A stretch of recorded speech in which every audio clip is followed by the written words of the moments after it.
I was thinking about time together with you, and I was kind of praying, God, what would you want to talk about tonight?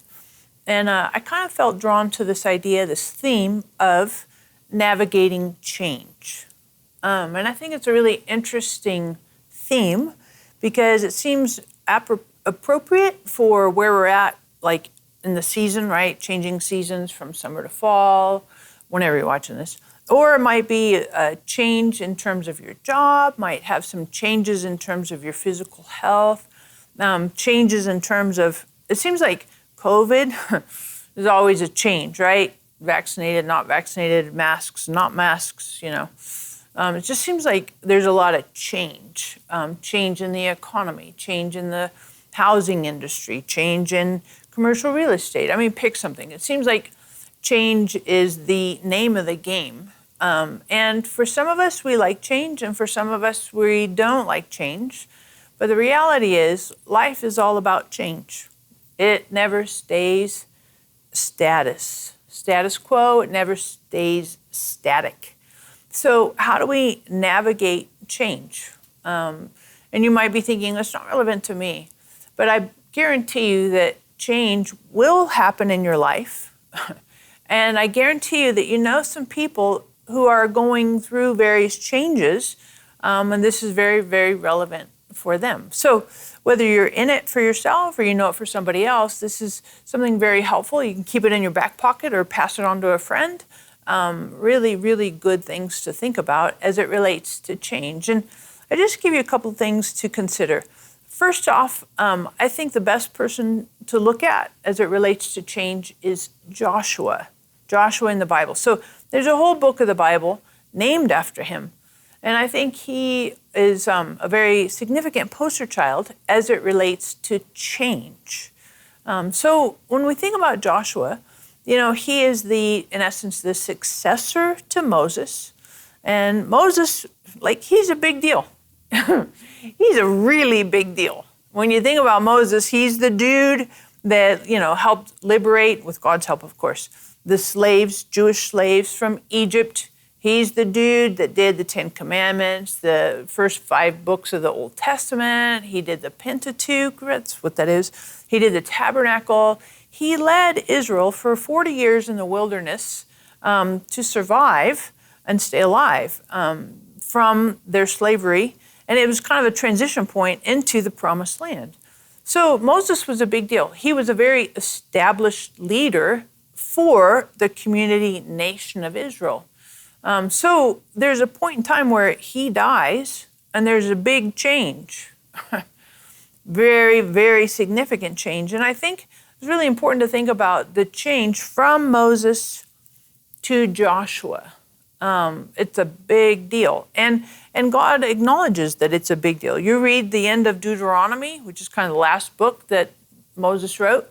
You read the beginning of the book of Joshua, and you can see God acknowledging, hey, both of these men see a big change happening for what's going on with the nation of Israel.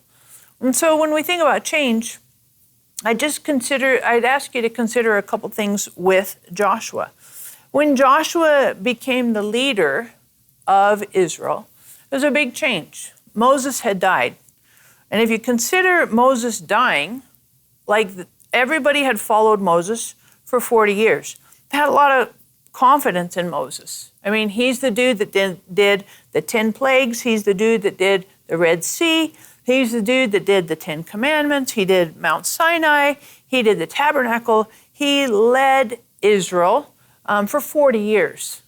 So he's a known commodity. So when he dies, that's a huge, huge change. It's a change in leadership, change from Moses to Joshua. And I think that sometimes when that happens, that can be a real challenge. It can be a challenge for the person like Joshua, feeling like, I'm not Moses. That's accurate. We are not. We are not who came before us. At the same time, I think it's a change for the population, the general public. They were used to following Moses, and now it's a new guy, right? So that's a big change. Additionally, I think there was a change in the assignment. Because if you think about Moses, his assignment was to lead the Israelites out of slavery, and basically take care of them for 40 years of wandering in the wilderness. That was basically Moses' assignment. Joshua's assignment was drastically different. It wasn't to maintain and keep everybody in the wilderness 40 years wandering. Joshua's assignment was to go into the promised land and take it and settle it and let the Israelites begin to possess the promised land. That's a totally different assignment. And so Joshua grew up under Moses, so he was familiar with what it looked like to kind of maintain status quo, but Joshua had a different assignment in his life. And so not only do we have change in terms of people and personnel, if you will, but we have change in terms of assignment. And that's a challenge because it's a new season, a new era, a new day. And so I just want us to think about a different generation as well, because that's a change. So we got Moses, who has the Israelites who grew up as slaves. So they have a slave mentality. That's one mindset, one outlook. But Joshua, the people that Joshua would lead, didn't have that slave mindset. They were a new generation. So they had wandered in the wilderness, grew up in the wilderness, but they didn't have that same slavery thinking. So they have a totally different outlook and perspective. It wasn't shaped by slavery, bondage, trauma, and being constricted. This generation had the mindset of something new and future and opportunity. So Joshua had a totally different assignment, totally different generation, and he was a totally different person than Moses. So how do we navigate change? That's drastic change. And I think the best way to look at navigating change, we can read about in Joshua chapter 1, verses 5 through 9. And in these verses, this is God speaking to Joshua. And I think more than anything, the most important ingredient with change is to keep our eyes on God and let God speak to us. Because I think sometimes with change, we can get very distracted and get our focus on everything that's going on and changing and the differences and the contrast, and that can be very destabilizing to us. But in the midst of change, I want to encourage you to keep your eyes on God. And one of the things that's helped me with this is God is already in the future and knows what's going on. Not only is God here in the present, of course God was in the past, you can look in the past and see God's fingerprints, but rest assured that God is also in the future and that God is participating, organizing, and facilitating, helping with change. And then listen to what God says, because in Joshua 1, verses 5 through 9, this is what God says to Joshua. In verse 5, he says, "As I was with Moses, I will be with you." And to encourage you in the midst of change, God is always with us. God never leaves us. God never forsakes us. God is always present now. No matter what change is going on around us or what change is happening inside of us, God is here and now. And then also God says this in verse 6, "Be strong and courageous." God will not leave us. God will help us. God will accomplish what God has in mind for us. Be strong and courageous. Don't let fear and insecurity seep into your soul, into your thoughts. Instead, keep your eyes on God. Trust that God is a good God and God has a good future for you. Jeremiah 29:11. And remember this as well, Romans 8:28, that as long as we stay in love with God and true to God's purposes, God works all things together for our good, no matter what the changes are that we might experience. And I would finish with this last idea for you.